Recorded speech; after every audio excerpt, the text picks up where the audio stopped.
Desana Max CL for a deep clean of your beer lines. If your beer lines have been closed for a prolonged period, they will need a deep clean before being reconnected. Likewise, if you suspect that your beer lines have a heavy build-up of yeast, old beer and biofilm, they will need more than an average cleaning procedure.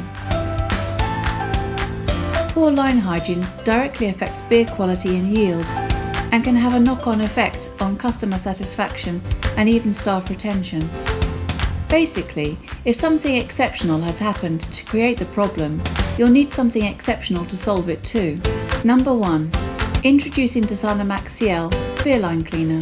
Desana Max CL is designed specifically to clean heavily contaminated beer lines by penetrating the surface of protective biofilm to enable the removal of harmful beer-spoiling bacteria and other organisms. Its formulation also has the advantage of giving you accurate hygiene feedback, so you'll always know how far into the cleaning procedure you are. Number 2. How to get the dose right.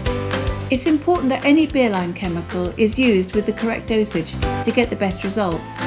Desana Max CL is packaged in single-dose sachets to make the job of measuring out the chemical really simple.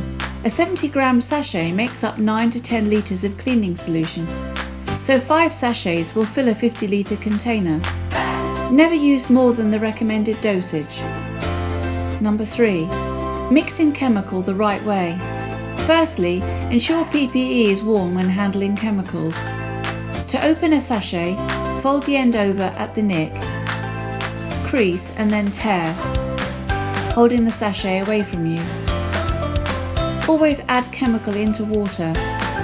This is a health and safety precaution, but it also guarantees that the chemical is evenly mixed. Always make sure that you use a clean container, otherwise you run the risk of the chemical changing colour before it even reaches the beer lines. Number 4. Trust the colour and the cleaning will look after itself. Desana Max CL changes colour according to the amount of soiling in your lines. Repeat 10-minute cleaning cycles by pulling fresh chemical into the lines and repeat until the chemical remains purple.